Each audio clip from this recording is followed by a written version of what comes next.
유다서 1장 17절에서 23절까지 합독하겠습니다. 시작. 사랑하는 자들아, 너희는 우리 주 예수 그리스도의 사도들이 미리 한 말을 기억하라. 그들이 너희에게 말하기를 마지막 때 자기의 경건치 않은 정욕대로 행하며 기롱하는 자들이 있으리라 하였나니, 이 사람들은 당을 짓는 자며 육에 속한 자며 성령은 없는 자니라. 사랑하는 자들아, 너희는 너희의 지극히 거룩한 믿음 위에 자기를 건축하며 성령으로 기도하며 하나님의 사랑 안에서 자기를 지키며 영생에 이르도록 우리 주 예수 그리스도의 긍휼을 기다리라. 어떤 의심하는 자들을 긍휼히 여기라. 또 어떤 자를 붙여서 끌어내어 구원하라. 또 어떤 자를 그 육체로 더럽힌 옷이라도 싫어하여 두려움으로 긍휼히 여기라. 아멘. 자, 오늘 설교 제목은 성령으로 기도하며 믿음을 지켜라 라는 제목입니다. 성령으로 기도하라라는 말은 예수 그리스도 안에서, 성령 안에서 하나님과 끊임없이 교제를 하면서 하나님께서 나에게 주신 믿음, 즉 독생자 예수 그리스도로 말미암아 피로 값주고 산 내 영혼, 내 앞날에 누가 와서 방해하지 못하도록 악한 영들이나 거짓 영들이나 적그리스도의 영들이나 이단의 영들이 나를 와가지고 나에게 와서 깨어가지고 유혹하고 미혹해서 나를 내가 지금 현재 가는 그 믿음의 길에서 이탈하도록 나를 끌고 가지 못하게 자기 자신을 지키라는 겁니다. 여러분이 그렇게 되시기를 예수의 이름으로 축원합니다. 누군가가 나와서 자꾸 흔들어요. 그것에 대하여 압축해서 성령으로 기도하며 믿음을 잘 지켜나가라는 제목을 잡았습니다. 자, 오늘 성경, 저와 여러분이 읽은 성경 가운데 17절에 말씀합니다. 사랑하는 자들아, 하나님께서 사랑하시는 자들, 우리 모두는 하나님의 사랑을 받는 자들입니다. 그러니까 우리에게 하시는 말씀입니다. 사랑하는 자들아, 너희는, 너희 사도들이 미리 한 말을 생각하라, 기억하라 그랬습니다. 그러니까 사도들이라고 말하면 2000년 전 주 예수 그리스도와 함께 동시대를 살아가면서 함께 동역하고 주님께로부터 직접 말씀을 받고 가르침을 받고 했던 그 사람들을 우리가 사도라고 이야기합니다. 그 사도들이 우리 태어나기 전에 한 말을 지금 2000년이 지난 이때에 기억하라는 겁니다. 그런데 어떤 것을 기억하라냐고 하면, 자, 우리 17절 다시 한번 읽어보세요. 다 같이 17절, 18절 연결해서 읽으십시오. 시작. 사랑하는 자들아, 너희는 우리 주 예수 그리스도의 사도들의 미리 한 말을 기억하라. 그들이 너희에게 말하기를 마지막 때에 자기의 경건치 않은 정욕대로 행하며 기롱하는 자들이 있으리라 하였나니, 그렇습니다. 주의 사도들이 미리 이야기해 놓은 그 중에 마지막 때가 되면 경건치 아니한 자들, 곧 자기의 정욕대로 행하는 자들이 반드시 나올 것이다. 뿐만 아니라 기롱하는 자들도 있을 것이니 그것에 대하여 조심하라, 경계하라, 주의하라. 이것을 이 시대를 살아가는 이 시대의 그리스도인들에게 권면하는 하나님의 말씀으로 받으시기를 바랍니다. 그러니까 경건치 않은 자들이 있어요. 여러분, 성경 공부 시간은 아니지만 경건이라는 단어에 대해서 조금은 이해를 하셔야 돼요. 원래 이 경건이란 말은 하나님의 속성을 이야기합니다. 자, 경건이란 말은 무슨 말이라고요? 하나님의 속성입니다. 그런데 그 경건이란 단어가 우리에게 왔을 때는 좀 달라집니다. 우리에게 왔을 때는 너 하나님 앞에서 정결하라. 그리고 하나님 앞에서 더러움이 없어야 된다. 그 말입니다. 자, 경건이란 말은 우리에게 적용을 하면 어떤 것이라고요? 정결하고 더러움 없어야 된다. 누구 앞에 설 때예요? 하나님 앞에 설 때. 뿐만 아니라 고아와 가부를 환난 중에 돌아보아야 된다. 이 부분은 우리가 굉장히 약합니다. 지금까지 해보지를 않았습니다. 그렇죠? 해보지를 않았어요. 고아와 가부를 환난 중에 돌아보는 일은 우리는 전혀 해보지 못한 일들이에요. 그런데 그것 하는 사람이 하나님 앞에서 뭐 하는 사람이라고요? 대답이라도 크게 하세요. 뭐 하는 사람이라고요? 경건한 자예요. 뿐만 아니라 경건이라고 단어를 우리가 쓸 때에는 세속에 물들지 않는 사람. 이건 제 이야기가 아니라 성경을 찾아주어야 그렇구나 하고 또 이해가 될 것 같아서 이 부분은 성경을 한번 찾아보세요. 야고보서 1장 27절. 거기에 말하는 경건은 제가 지금 잠시 설명한 거하고 똑같습니다. 자, 야고보서 1장. 곧 바로 전이죠. 야고보서 1장. 이게 이해가 돼야 이제 우리의 신앙생활의 삶의 방향이 잡혀집니다. 할렐루야! 1장. 신앙생활은 막 하는 게 아니거든요. 내 마음대로 하는 게 아니거든요. 내 뜻대로 하는 게 아니거든요. 자, 27절 다 같이 읽으세요. 시작. 하나님 정결하고 더러움이 없는 경건은 곧 고아와 가부를 그 환난 중에 돌아보고 또 자기를 지켜 세속에 물들지 아니하는 이것이니라. 그렇죠? 하나님 앞에서 정결하고 하나님 앞에서 더러움이 없는 경건은 가부와 고아를 환난 중에 돌아보는 사람, 그리고 자기를 지켜서 세속에 물들이지 아니하는 사람, 이 사람을 하나님께서 어떻게 칭하신다고요? 경건하다 하시는 것. 그렇게 해서 이것을 내가 지키지 못하니까, 나 혼자 할 수 없으니까 우리에게 주 예수 그리스도 하늘로 가시면서 내가 아버지께 부탁하여 너에게 성령을 보내줄 터인데 그 성령이 너희에게 임하시면 그때부터는 성령이 너희를 이끌어 가실 것이다. 그러므로 성령의 이끌림을 받는 자가 되라라고 예수께서 우리에게 지도해 주시고 하늘로 가셨습니다. 그러면 그 성령은 어떤 성령이십니까? 하나님의 성령은 진리의 영입니다. 우리에게 오셔서 우리를 진리 가운데로 이끌어 가시고 하나님의 말씀을 생각나게 하고 하나님의 말씀을 우리에게 가르쳐 주는 겁니다. 그러니까 성령을 받은 때로부터 성령으로 말미암아 하나님의 말씀을 가르침 받고 또 하나님의 말씀을 기억하고 그 말씀대로 이끌림을 받는 그 사람은 세속에 물들지 않습니다. 그러나 그 세속에 물들 수밖에 없는 것은 성령의 이끌림을 거역하고 아니요, 내 마음대로 하겠습니다. 예수 믿으면 구원받는다고 하였으니 그것이면 됐습니다. 나는 더 이상 필요 없습니다. 성경을 깊이 알아야 뭐 합니까? 성경 공부해야 뭐 합니까? 그냥 우리 아내가 그랬어요. 예수 믿기만 하면 된다고. 우리 형제가 와서 예수 믿기만 하면 된다고. 교회 한 번만 와보기만 하면 된다고. 그리고 교회를 데리고 와서는 신경을 딱 끊어버립니다. 왜? 이러한 믿음의 사람들에게 그 믿음을 지켜나가기 위해서는 두 번째로 행해야 할 일들이 있는데 그것에 대하여서는 외면해 버리니까. 그러니까 성령을 받으려고도 하지 아니하고 혹시 또 억지로 해서 성령을 받게 했다 할지라도 성령이 하시는 일에 대하여 지도해 주지 않으니까 그냥 나 성령 받았어. 그렇게 또 망가뜨리고 맙니다.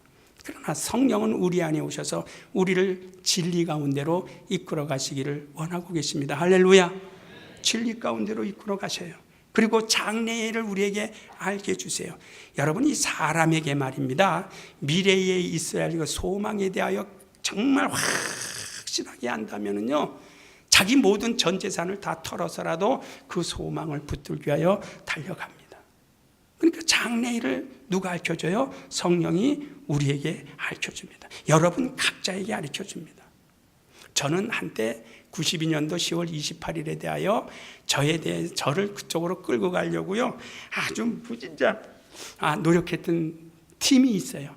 만나기만 하면 저쪽으로 가려니까 주 예수 그리스도 오신다니까 며칠 날 10월 28일 날 오신다니까 성경적인 근거를 자기네들이 알고 있는 성경적인 근거를 쫙 들이대면서 그래서 아니야 그날과 그때와 그 시는 아무도 몰라.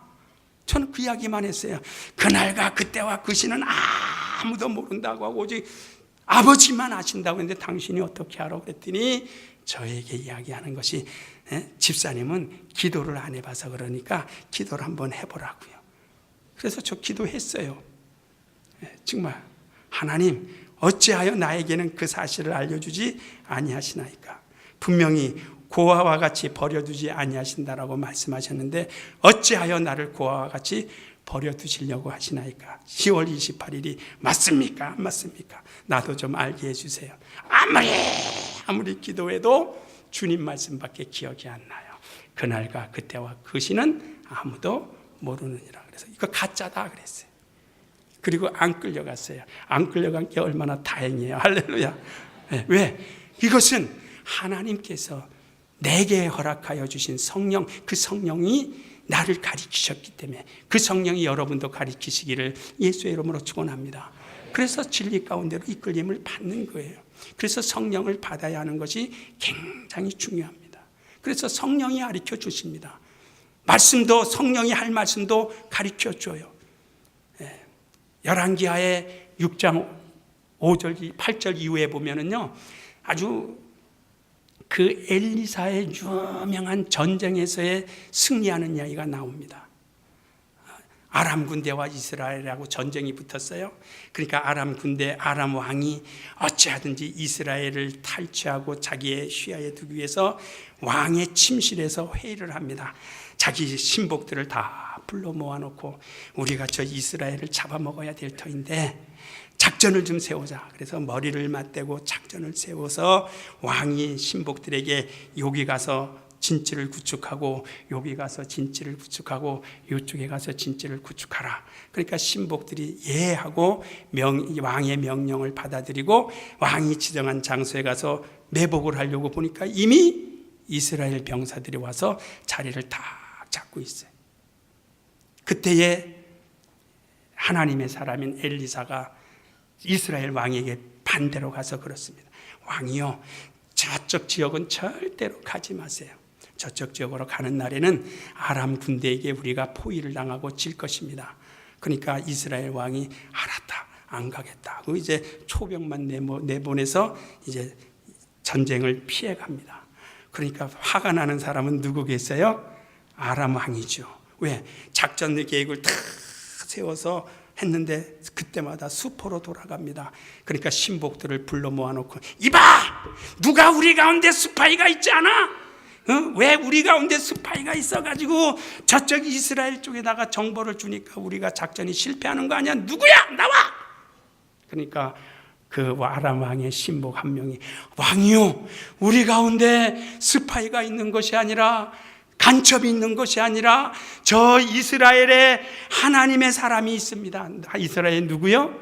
하나님의 사람. 누구냐? 그랬더니 엘리사라고 하는 하나님의 사람이 있는데 그 사람이 얼마나 하나님 앞에 기도하는 사람인지 지금 왕의 침실에서 이루어지는 모든 상황들을 저가 다 알고 자기네 나라 이스라엘 왕에게 갖다 고하기 때문에 우리가 전쟁에 실패하는 겁니다 라고 이야기합니다. 그러니까 왕이 더 화가 나서 야 그러면 그 어디 있느냐? 엘리사 어디 있느냐? 그랬더니 저 도단성에 지금 있습니다. 그러니까 병력을 배치해서 도단으로 엘리사를 잡으러 보냅니다. 그러니까 엘리사가 이제 그 성에 있으면서 그 하인이 또 엘리사의 하인이 쫓아와서 엘리사요 큰일 났습니다. 왜 큰일 났느냐? 지금 아람 군대 병력이 이 도단성을 다 포위하고 있어서 지금 선지자를 잡으려고 합니다. 이거 어떻게 하면 좋겠습니까? 부들부들 떨고 있습니다. 그때 엘리사가 뭐라 그랬겠어요? 야 그럼 우리 빨리 도망가자 그랬겠어요? 하나님의 사람. 누구요? 하나님의 사람. 하나님의 사람이기 때문에 자기 신하의 사환에게 야 걱정하지 마, 염려하지 마, 두려워하지 마, 떨지 마. 그리고 누구께 기도했겠어요? 하나님께. 그 상황 속에 아람 군대 병력이 도단성을 다 점령하고 성 안으로 들어와서 자기를 잡으려고 하는데 사환은 겁이 나가지고 어떻게 하면 좋아요 떨고 있는데 걱정하지 마, 두려워하지 마. 그리고 하나님 앞에 기도합니다. 거기에 그렇게 하나님 앞에 기도하기를, 엘리사가 하나님 앞에 기도하기를, 하나님 이 사환의 눈을 감게 하겠어요, 뜨게 하겠어요? 성경을 많이 보시면 아는데 이 사환의 눈을 뜨게 하소서. 그리고 기도를 해가지고 기도를 마친 다음에 야 봐라, 너 눈을 크게 뜨고 보아라. 눈을 크게 뜨고 보니까 무엇이 보이느냐? 그랬더니 그 사환의 눈에 무엇이 보였어요? 불말과 불병거가 가득한 것을 보았어요. 그러니까 힘이 나요, 안 나요? 힘이 나는 겁니다. 그쯤에 아람 군대 병력이 이제 성 안으로 쳐들어옵니다. 그럴 때 엘리사가 다시 한번 하나님 앞에 기도합니다. 하나님, 저들의 눈을 어둡게 하소서. 저들의 눈을 어떻게 해요? 어둡게 하소서. 그러니까 눈이 어두워진 상태에서 아람 군대 병력이 엘리사에게 왔습니다. 누군지 모르죠. 엘리사인지 누군지 모르죠. 그러니까 엘리사가 그 아람 군대 병력을 이리 오시오. 당신들이 찾는 사람은 이곳에 있지 않고 저곳에 있습니다. 그러니까 눈이 안 보이니까 끌려갑니다.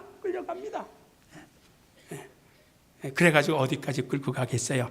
사마리아까지 끌고 갑니다. 그리고 사마리아 끌고 가가지고 이제 눈을 뜨고 보소서. 그래 보니까 자기네들이 있던 도단성이 아니라 어디예요? 사마리아에 있어. 그러니까 이스라엘 왕이 요때다 싶어가지고 엘리사여, 이제 저들은 우리에게 포로됐으니 우리가 저들을 죽여야 되겠습니다. 그랬더니 엘리사가 죽이지 마세요. 저들에게 오히려 떡과 먹을 것을 갖다 주어서 저들을 본국으로 돌려보내게 하소서라고 해서 엘리사의 말을 듣고 이스라엘 왕이 아람 군대 병력을 다 아람 군대 진영으로 보냈다라는 이야기가 납니다. 제가 왜 이렇게 길게 이야기를 했겠어요? 하나님의 사람 엘리사는 하나님과 끊임없는 교제를 했던 사람입니다. 교제를 했던 사람이에요. 이것이 오늘 성령으로 우리는 교제를 해야 한다는 것을 말씀을 드리는 겁니다. 그래서 경건한 사람은 하나님 앞에서 늘 교제가 끊기지 않는 사람, 그 사람의 기도를 하나님께서 받아주신다는 것. 그러니까 우리가 과연 얼마만큼 성령으로 기도하느냐 이 말이에요. 여러분, 성령으로 기도할 수 있기를 예수의 이름으로 축원합니다. 성령으로 기도한다는 건 자기 생각을 내려놓는 겁니다. 자기의 주장을 고집하지 않습니다. 하나님의 뜻이라면 내가 죽기도 하고 살기도 할 것입니다 라고 성령께 다 맡기는 기도, 이것이 경건한 사람의 기도입니다. 그러면 저와 여러분은 어떠한 사람이 되어야 되겠습니까? 경건한 사람이 되어야죠. 경건한 사람이 되기를 진정으로 소망하십니까? 그러면 경건한 사람, 제가 아는 경건한 사람이 되는 방법을 알려드리고 저는 설교를 마치려고 합니다. 경건한 사람이 되려면 첫 번째입니다. 하나님의 말씀을, 살아계신 하나님의 말씀으로 인정하고 시인하고 여러분의 영혼에 잘 새기시기를 예수의 이름으로 부탁합니다. 하나님의 말씀을 잘 받아들이는 사람. 우리가 하나님의 말씀을 얼마나 무시합니까? 읽어도 대충 읽고. 그러나 성경은 이사야서 34장 16절에 하나님의 말씀을 읽을 때 좀 자세히 좀 보라고 이야기하고 있습니다. 그래야 짝이 없는 것이 없고 빠진 것이 없어요. 자세히 보고 하나님의 말씀을 잘 받아들이십니다. 그래서 이것이 새로운 시작 예수 그리스도입니다. 새로운 출발 예수 그리스도예요. 우리가 표만 아무리 해놓으면 뭐합니까? 자기를 출발시키지 않냐고 시작하지 않냐는데. 그래서 2018년은 하나님의 말씀을 잘 받아들이는 그러한 심령이 되시기를 예수의 이름으로 축원합니다. 두 번째입니다. 하나님의 말씀을 아는 자는 봉사해야 돼요. 경건한 사람은 봉사하는 사람입니다. 그래서 빌립보서 3장 3절에도 우리가 봉사를 한다 하더라도 육체를 신뢰하지 않냐고, 육체를 자랑하지 않냐고 성령으로 봉사하는 사람이 이 시대의 손할례당이라고 말하지 않습니까? 그리스도인들이 봉사를 하려고 하잖아요. 그러나 우리 개혁 성도님들은 봉사를 철저히 해주시기를 예수의 이름으로 축원합니다. 어느 곳에든지 봉사하는 성도가 되세요. 따라합시다. 봉사하는 성도가 되자. 예, 봉사하는 성도가 되시기를 바랍니다. 그 다음에 우리는 어렵지만 구제하며 선을 행하는 성도가 되십시오. 아까 그랬잖아요. 과부와 고아를 환난 중에 돌아보는 자가 하나님 앞에서 어떤 자라고요? 경건한 자. 이 말씀을 받아가시길 바랍니다. 구제하는 자. 내가 아무리 어렵고 힘들어도 돌아보면 도와줄 사람이 있다라는 겁니다. 붙들어줄 사람이 있다라는 겁니다. 물질로가 아니라 영혼으로도 돌봐줄 사람이 있다는 겁니다. 우리가 데살로니가전서 5장 16절, 5장 하면 언뜻 떠오르는 것 16장 5장 16절, 17절, 18절인데 저는 그 전을 봅니다. 너희는 돌아보아서 규모 없는 자들이 있어요. 영적 생활 제만 법대로 하는 사람이 있어요. 그러니까 결국은 망하는 겁니다. 저는 돌아보아 규모 없는 자들을 권계하며 심히 약한 자를 붙들어주고 마음이 약한 자를 안위하는 자가 되라. 이것이 성경에서 우리에게 지시하는 명령입니다. 이러한 믿음의 행위를 할 때에 행위의 믿음이 나오고 행위의 신앙이 나오는 것 아니겠어요? 그러니까 구제하는 자가 되자. 그 다음에 네 번째는 경건한 사람은 하나님 앞에서 늘 기도하는 사람이 되시기를 예수의 이름으로 축원합니다. 기도하는 사람. 기도할 때에 우리가 기도의 정의를 잘 알다시피 기도는 하나님과의 대화라고 말하고 있어요. 기도가 통하지 않고서는 하나님과 어떻게 대화 나눌 수 있겠어요? 그러니까 지금까지도 우리 개혁성도는 잘했기 때문에 성령으로 말미암아 이 사실을 알려주셨기 때문에 개혁대열에 나와 있지만 이것으로 끝나는 것이 아니라 이 이상의 우리 개혁 성도들에게 요구하는 하나님의 요구하심이 있음을 우리가 안다면 이 자리에서 머물러 있을 수 있는 것이 아니라 각각의 영혼의 유익을 위해서 하나님께서 오늘 우리에게 주시는 이 말씀, 경건한 사람이 되려면 하나님의 말씀을 잘 받아들이고 경건한 사람이 되려면 하나님 앞에서 기도가 쉬지 않는 사람이 되어야 하고 경건한 사람이 되려면 봉사가 끊이지 아니하는 사람이 되어야 되고 경건한 사람이 되려면 구제하는 사람이 되어야 된다. 또한 경건한 사람이 되기 위해서는 우리의 입의 말도 굉장히 조심해야 된다라는 것을 5가지 사항을 저는 여러분에게 오늘 알려드리겠습니다. 이 일을 우리가 진행만 한다면 우리 개혁의 길은 아주 빨리 당겨지게 되어져 있습니다. 그러므로 우리 하나님 앞에서 간절한 마음으로 하나님 앞에 개혁 성도로서 경건한 자로서 자기가 해야 할 일들을 온전히 감당할 때에 마지막 하나는 기도하되, 오늘 성령으로 기도하며 그랬으니까요. 성령으로 기도하는 성도들이 되시기를 예수의 이름으로 축원합니다. 그래서 성령으로 기도하는 것이 어떤 것인가 저도 궁금해서 성경을 찾아보았더니 간절이라는 말을 표현했어요. 어떤 말이에요? 간절히. 따라하십시다. 간절히. 지난번에는 제가 에나꼬레 그랬죠. 에나꼬레 말을 했더니 누가 그래요? 목사님 왜 에나꼬레요? 그래요. 아직까지 이해가 안 되시죠? 에나꼬라는 말을 제가 발음을 잘못했는지 애 낳고 오세요라는 소리를 들었다는 거예요. 애 낳고 오래. 그래 무슨 말이에요? 그래서 그것은요 삼손이요 낙이 뼈로 턱뼈로 사람을 1000명씩이나 이렇게 죽이고 피곤하고 지치고 목이 타가지고 하나님 앞에서 나 목말라요. 그래서 나 물 좀 주세요. 물 좀 주세요 했을 때 하나님께서 우묵 파인 곳에 물이 생기게 해서 그 물을 마신 삼손이 그곳 이름을 엔하코레라고 지었습니다라고. 그래서 이제 부르짖음의 샘물이라고 이야기했더니 그 말을 좀 잘못 들으셨는지 너무 잘 들으셨는지 엔하코레요. 자, 오늘은 우리는 간절히 따라합시다. 간절히 기도하세요. 그래서 우리 주님도 간절히 기도하셨더라고요. 겟세마네 동산에서 누가복음 22장 44절 이후에 보니까 겟세마네 동산에서 힘쓰고 애쓰고 어떻게 해요? 간절히 기도했어요. 히브리서 5장 7절에도 보면 자기 예수께서 육체에 계실 동안에 자기를 죽음에서 능히 구원하실 이에게 아주 간절히 기도하셨다라고 말씀하고 있어요. 그러면 하물며 하나님의 아들이신데도 그렇게 기도했는데 우리가 기도할 때 대충 기도할 수 있겠습니까? 대충 기도할 수 없죠. 어떻게 기도하자고요? 간절히 하십시다. 그래서 사도행전 12장 7절 이후에 보니까 베드로가 옥에 갇혔을 때에 그 교회 성도들이 어떻게 기도했어요?